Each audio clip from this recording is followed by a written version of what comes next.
बिस्मिल्लाहिर्रहमानिर्रहीम। नाज़रीन अस्सलाम वालेकुम, मैं हूँ इमरान वसीम।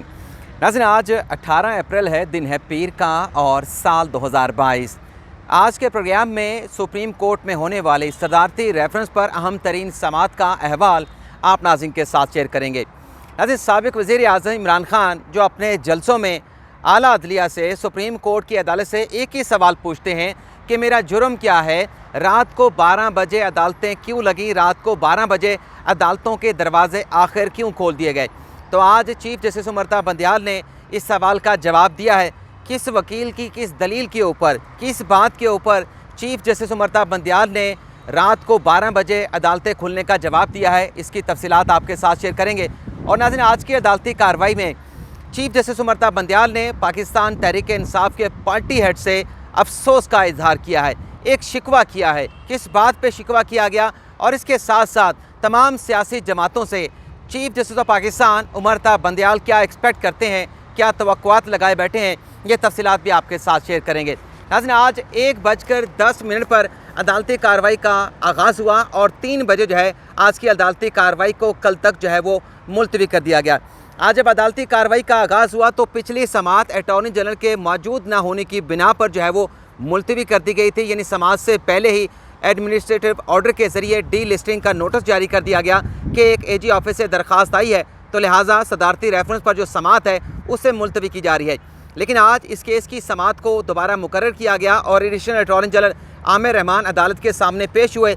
उन्होंने एक मरतबा फिर अदालत के सामने मुद्दा उठाया कि पहले हमारी तहरीरी दरख्वास्त पर सदारती रेफरेंस की समात को मुलतवी कर दिया गया था, डी लिस्ट कर दिया गया था, लेकिन ताहाल मौजूदा हुकूमत की जानिब से, नई हुकूमत की जानिब से नए अटॉर्नी जनरल का तकर्रुर नहीं किया गया। और अगर अदालत मुनासिब समझे, यानी additional attorney general Aamir Rahman ये अदालत से कह रहे हैं कि अगर अदालत मुनासिब समझे तो इस केस की समात को मुलतवी कर दिया जाए तब तक जब तक नए अटॉर्नी जनरल का तकर्रुर नहीं हो जाता। तो चीफ जस्टिस उमरता बंदयाल ने इस बात का जवाब ये दिया कि जो पुराने अटॉर्नी जनरल थे खालिद जावेद खान साहब, वो अपने दलाइल मुकम्मल कर चुके थे।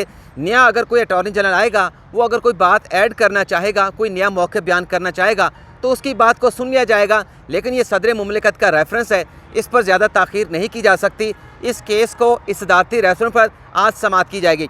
इसके बाद नाज़रीन जो एडवोकेट जनरल इस्लामाबाद हैं उन्हें दलाइल देने का मौका दिया गया, क्योंकि एजी साहब के बाद जो है वो एडवोकेट जनरल इस्लामाबाद ने आज अपने दलाइल का आगाज़ किया। एजी इस्लामाबाद का ये कहना था अपने दलाइल में, सबसे पहले तो उन्होंने सदारती रेफरेंस को सपोर्ट किया। उनके दलाइल का खुलासा ये था, एजी इस्लामाबाद का ये कहना था कि वोट पार्टी की अमानत होता है, वोट पार्टी का हक होता है। इस तरह से अगर करोड़ों रुपए देकर, तो यानी जिस तरीके से ये वो कहना चाह रहे थे कि जो कौमी असम्बली में हुआ, जो पंजाब की असम्बली में हुआ, इस तरीके से तो करोड़ों रुपए किसी भी रुकने असम्बली को दे के आप मुल्क के ख़िलाफ़ यानी एंटी पाकिस्तान जो है वो कानून साजी करवा सकते हैं। ये उन्होंने दलील अदालत के सामने रखी। वैसे ये बड़ी मुनफरिद दलील है जो साबिक़ अटॉर्नी जनरल ने भी अदालत के सामने रखी थी और एडवोकेट जनरल इस्लामाबाद ने भी अदालत के सामने रखी है कि पैसे देकर जो कानून साज हैं उन्हें ख़रीदा जा सकता है और उनसे आप किसी किस्म की कानून साजी पर मोहर लगवा सकते हैं, उनकी कंसेंट ले सकते हैं। नाज़रीन अगर इस ख़तरनाक दलील को एक्सेप्ट कर लिया जाए तो फिर तो पाकिस्तान के तमाम इदारों के अंदर, अदलिया के अंदर भी ऐसा हो सकता है कि जज साहबान को पैसों के एवज़ ख़रीदा जा सकता है। ये दीगर इदारों के अंदर भी हो सकता है, ये फ़ौज के अंदर भी हो सकता है, या आईसा के अंदर भी हो सकता है। ये दलील तो फिर किसी जगह रुक नहीं सकती कि हम तमाम लोगों को जो है वो एक बिकाऊ माल जो है वो कंसिडर कर लें। लेकिन बहरहाल एजी साहब जो दलाइल दे रहे थे उन्होंने ये भी कहा कि जो पंजाब में हुआ वो भी आपके सामने है, छांगा मांगा की सियासत की एक तारीख़ है। सिंध हाउस में जो बाज़ार लगा, एडवोकेट जनरल इस्लामाबाद ने कहा कि वो भी अदालत के सामने है। और फिर उन्होंने ये भी कहा कि फिर इससे तंग आकर जो रिएक्शन है वो भी सामने आ रहा है कि अवामी मीटिंग के अंदर अब वो जो मुनर्रिफ अरकान है वो बैठ नहीं सकते, जिस पर जमाल खान मंदुखेल ने उनसे ये कहा कि कुछ लोग जो है वो पाबंदी लगवाना चाहते हैं कि जो मुनर्रिफ अरकान है उन पर पाबंदी लगा दी जाए, उन्हें सियासत से ताहयात नहल कर दिया जाए। अगर हम ये पाबंदी लगा दें तो जिस तरीके से आज हमारे फ़ैसलों के ऊपर 10 से 15 हज़ार लोग इकट्ठे करके एहतजाज शुरू हो जाता है और फ़ैसला ना मानने की रट लगाई जाती है, तो फिर अगर हम ताहयात नहल कर देंगे तो फिर दूसरी साइड के लोग आ जाएंगे, वो आके एहतजाज करेंगे कि हम अदालती फ़ैसले को नहीं मानते, तो फिर अदालत क्या करे। जैसे जमाल खान मंदुखेल ने कहा कि अगर पार्लियामान ने 3 आइनी तरमीम की हैं, तीनों आइनी तरमीम में इस बात को एड्रेस नहीं किया गया, तो फिर इसमें सुप्रीम कोर्ट क्या कर सकती है। अगर इरादतन इस बात को पार्लियामेंट ने एड्रेस नहीं किया तो फिर इसमें आइन जो कानून साज हैं, जो पार्लियामेंट है, उनकी मंशा हो गई। लेकिन अगर गलती हुई है तो फिर इस गलती को सुप्रीम कोर्ट कैसे सुधार सकती है, पार्लियामेंट मौजूद है, असम्बली मौजूद है, सेनेट मौजूद है, आप जाकर इस गलती को रेक्टिफाई करवा लें। फिर चीफ जस्टिस ने इस पर यह जवाब दिया कि फाजिल जज साहब जो बात कर रहे हैं, क्योंकि जो बात जैसे जमाल खान मंदू खेल कर रहे थे, उस बात को आगे बढ़ाते हुए जस्टिस उमरता बंदियाल ने कहा कि फाजिल जज साहब जो अवाम के रवैये हैं उनकी बात कर रहे हैं कि अगर 10-12 हज़ार का मजमा इकट्ठा कर लेंगे और अदालती फ़ैसलों को नहीं माना जाएगा तो अदालत अपना फ़ैसला क्यों सुनाए।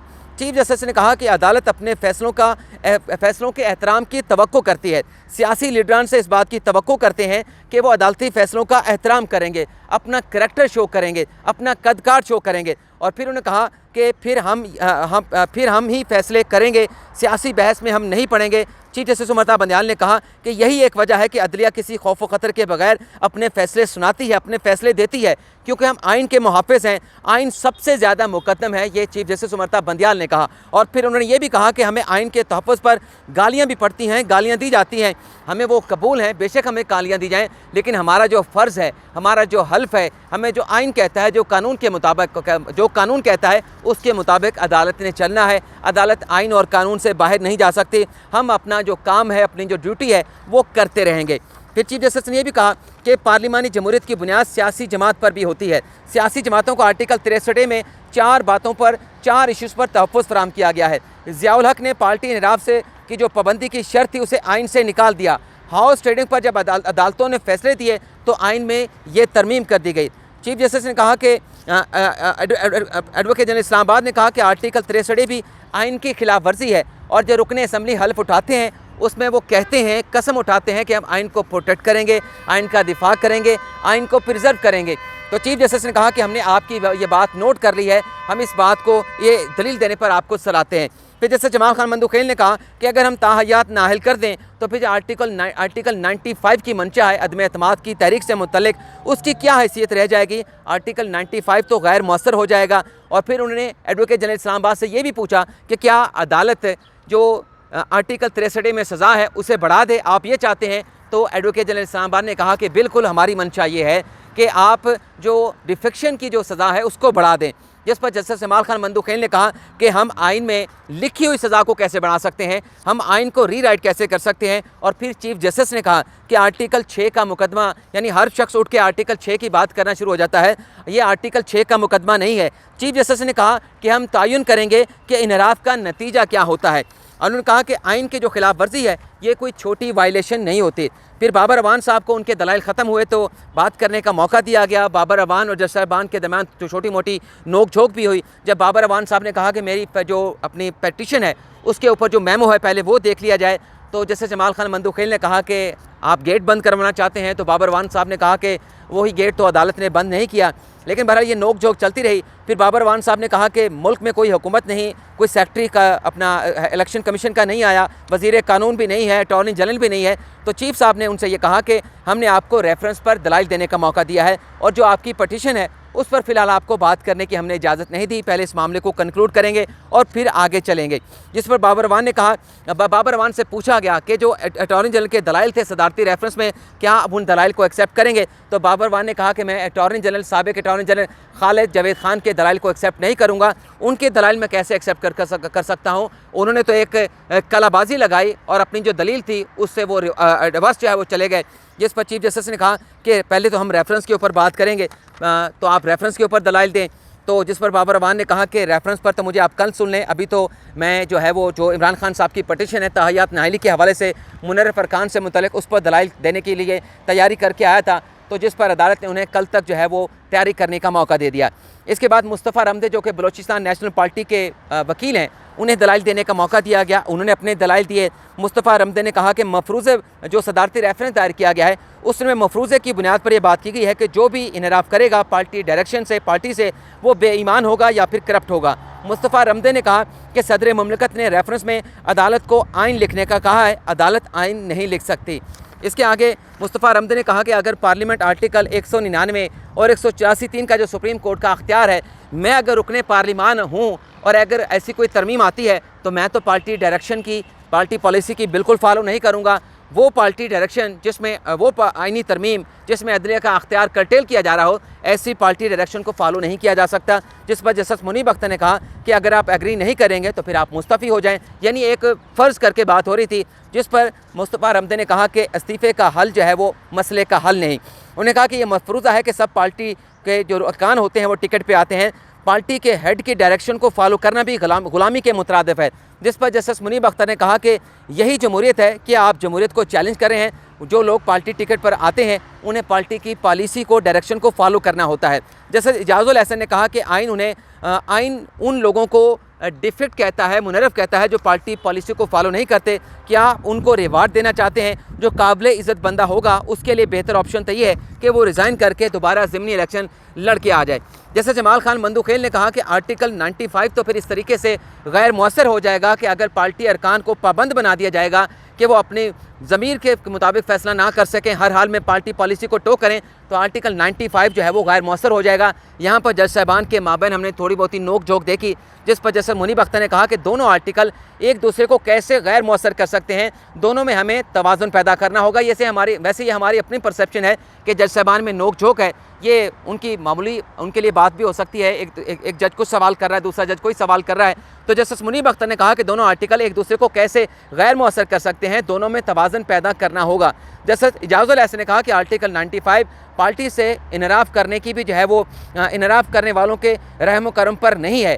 जस्टिस मुनीब अख्तर ने कहा कि अब आर्टिकल 95 में जो फ्री वोट है उसकी इजाज़त दी गई है, जिस पर जस्टिस जमाल खान मंदुखेल ने फिर अपना जवाब ये दिया कि आर्टिकल 55 भी आइन के अंदर मौजूद है और आर्टिकल 55 जो है वो फ्री वोटिंग से मुतल्लिक है। हाँ, ये दुरुस्त है कि आर्टिकल जो 95 है उस पर अगर आपने वोट डालना है तो वहाँ पर आर्टिकल जो 63 है उसकी कुछ शराइ जो है वो इम्पोज़ होती हैं, लेकिन फ़ैसला अल्टीमेटली जो है वो वोटर ने करना है। मुस्तफ़ा रमदे ने फिर यहाँ पर ऑडियो वीडियो का जिक्र किया जो सेनेट के इलेक्शन से मुतल्लिक़ सदारती रेफरेंस में सदर मुमलिकत ने उसका जिक्र किया था। मुस्तफ़ा रमदे ने कहा यहाँ पर जो 24 घंटे अदालतें क्यों खुली रहीं, यहाँ पर चीफ साहब ने उसका जवाब दिया। मुस्तफ़ा रमदे ने कहा कि बलूचिस्तान में जो कुछ हुआ आपके सामने है, बड़े एक पुरअमन तरीके से बलूचिस्तान की हुकूमत तब्दील हो गई, लेकिन जो इस्लामाबाद में हुआ, जो पंजाब में हुआ, वो आपके सामने है। और जिन ऑडियो वीडियो का सदर मुमलिकत ने रेफरेंस में जिक्र किया है उस पर तो हुकूमत ने कुछ भी एक्शन नहीं लिया। बाबर अवान ने कहा कि हमारे 2 MNA ने इस मामले के ऊपर जो सेनेट के इलेक्शन में गिलानी जीत गए थे, अब्दुल हफीज़ शेख हार गए थे, हमारे 2 MNA ने इलेक्शन कमीशन से रिव्यू किया था, जिस पर चीफ साहब ने कहा, जो शिकवा किया उन्होंने इमरान खान की सियासी जमात से, बल्कि इमरान खान से, कि आपके 2 MNA ने इलेक्शन कमीशन से रिव्यू किया, लेकिन लगता यह है कि आपकी पार्टी के जो हेड हैं, जो पाकिस्तान तहरीक इंसाफ के सरबराह हैं, वो सीरियस नहीं थे। चीफ जस्टिस ने कहा कि माजरत के साथ मैं ये ऑब्जर्वेशन ऑब्जर्व कर रहा हूँ। और फिर उन्होंने ये भी कहा कि हमसे कहा गया कि आर्टिकल 184(3) का सोमोटो ले लिया जाए। चीफ जस्टिस ने कहा कि अब तरीक़ाकार बदल गया है, अब कोई दरख्वास्त आती है तो कोई नोट आता है रजिस्ट्रार का या कोई जज साहबान की तरफ से कोई मालूमात आती हैं तो उस पर सोमोटो का जो अख्तियार है आर्टिकल 184(3) का उसको एक्सरसाइज किया जाता है। और फिर चीफ जस्टिस ने यह भी कहा कि हम पाकिस्तान तहरीक इंसाफ के जो हेड हैं उनसे मायूस हुए हैं कि आपने पटिशन जो है इलेक्शन कमीशन ने क्यों दायर नहीं की। अगर कोई डिफेक्शन का मामला था, कोई ऑडियो वीडियो का मामला था, तो पार्टी हेड की जानिब से इलेक्शन कमीशन से रिव्यू किया जाना चाहिए था। बाबर अवान ने इस पर यह कहा कि गिलानी की फतह पर जो ऑडियो वीडियो सबूत थे वो इलेक्शन कमीशन में हम लेकर गए। इलेक्शन कमीशन की जिम्मेदारी थी कि आर्टिकल 218 के तहत वो साफ शफाफ इंतखाबात को यकीनी बनाते। और फिर उन्होंने जज साहबान को और इलेक्शन कमीशन के जो चीफ कमिश्नर हैं उन्हें तनख्वाहों का ताना भी दिया बाबर अवान साहब ने कहा कि आपके बराबर चीफ इलेक्शन कमीशन तनख्वाह लेता है और उसे हटाने का तरीका जो सुप्रीम कोर्ट के एक जज का है वही तरीका चीफ इलेक्शन कमीशन को हटाने का भी है। और बाबर अवान ने कहा कि अपोजिशन ने ऐलान किया लेकिन कुछ नहीं किया, हमारे तो MNA उस ऑडियो वीडियो के ऊपर पटिशन लेके इलेक्शन कमीशन में गए थे। चीफ साहब ने कहा कि दरख्वास्त लेकर गए थे तो फिर उस पर क्या हुआ, पार्टी की तरफ से तो नहीं गए। सियासी जमातों से मैं ये कह रहा हूँ, ये दरख्वास्त कर रहा हूँ कि वो पार्लिमानी जमहूरियत का दिफा करें, उसको प्रोटेक्ट करने के हवाले से इक़दाम उठाएँ। जैसे जमाल खान मंदुखेल ने कहा कि बज़ाहिर तो लगता है कि आइन में किसी किस्म का सुकम नहीं, असल नुक्स हमारे सामने है। और उसके बाद फिर बाबर अवान साहब ने कहा कि शफाफियत इलेक्शन कमीशन ने यकीनी बनानी है। मुस्तफ़ा रमदे ने अपने आखिरी दलाइल में कहा कि अदालत ने हमेशा सियासी बहस से गुरेज किया है। इस सदारती रेफरेंस में भी अदालत से सियासी बहस करवाई जा रही है, अदालत को सियासी बहस से गुरेज करना चाहिए। और फिर चीफ जस्टिस ने कहा कि पार्टी हेड की जिम्मेदारी है कि इस तरह के मामलात पर वो खुद परसू करें, इस तरह के मामलात को वो खुद फॉलो करें। मुमकिन है कि जो मुनरफ अरकान है जो निराफ करने वाले अरकान हैं वो वजाहत दें, उस वजाहत को एक्सेप्ट कर लिया जाए। और फिर मुस्तफ़ा रमदे ने कहा कि आपके फ़ैसले के बाद अदालत में इस केस की समाअत के बाद जो सोशल मीडिया पे अदालत के ख़िलाफ़ कंपेन चलाई जा रही है वो बड़ी पेनफुल है, जिस पर चीफ जस्टिस ने कहा कि हमारी ज़िम्मेदारी है कि हम आइन को प्रोटेक्ट करें, आइन का दिफा करें, आइन को प्रिजर्व करें। सोशल मीडिया पे जो कुछ चल रहा है हमें उसकी परवाह नहीं, फ़िक्र ना करें, हम आइन का दिफा करते रहेंगे, आइन को प्रोटेक्ट करते रहेंगे, हम अपने हल्फ की पासदारी भी करेंगे। और ये अदालतें 24 घंटे फंक्शन करती हैं, 24 घंटे काम करती हैं, किसी को इस पर उंगली उठाने नहीं देंगे। ये चीफ साहब ने, जो खान साहब बार बार अदालत से सवाल पूछते हैं कि रात को अदालतें क्यों लगीं, हमारा जुर्म क्या था, वो सारे सवाल जो है वो आज जज साहबान ने दे दिए हैं। लेकिन अब इमरान खान साहब भी एक सवाल का जवाब दे दें कि तोशा खाना के तहाइफ जो आपने रिटेन किए थे कि मुझे पसंद आए थे, वो आपने क्यों बेच दिए।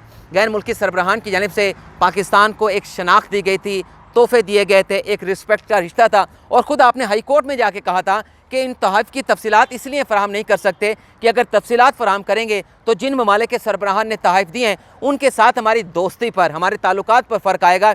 लेकिन आपने तो कबाड़ा ही कर दिया। आपने 112 के 112 तहफ़ अपने घर ले गए, बनी गाला ले गए, घर रख लेते कोई मसला नहीं था, आपने पैसे अदा किए थे, लेकिन आपने उनको फ़रोख्त करके जो पाकिस्तान के उन ममालिक के साथ दोस्ती थी उस दोस्ती को भी नुकसान पहुंचाया। और जो आप एक मॉरल अथॉरिटी की बात करते हैं उस अपनी मॉरल अथॉरिटी को भी आपने डैमेज किया है। यानी आपको मतलब आपने 112 के 12 तो तहफ़ बेच दिए, कम अज़ कम आप पैसों की ज़रूरत थी, एक बेच लेते, 1 घड़ी 2 घड़ी, आपने तमाम तहफ़ बेच दिए। इससे तो यही साबित होता है कि वो तमाम तहफ़ आपने रखने के लिए नहीं, रिटेन करने के लिए नहीं, बल्कि बेचने के लिए जो है वो उस तोशा खाना से आपने रिटेन करके, अब तो ये भी पता नहीं कि वो पैसे किसने अदा किए थे, ये भी अभी शवाहिद आना, इसकी वजाहत आना बाकी है। शाह महमूद कुरैशी साहब से पूछा, आज उन्हें सवाल का जवाब नहीं दिया। उन्होंने कहा कि ये ऐसा सवाल नहीं जिसका जवाब दिया जाए।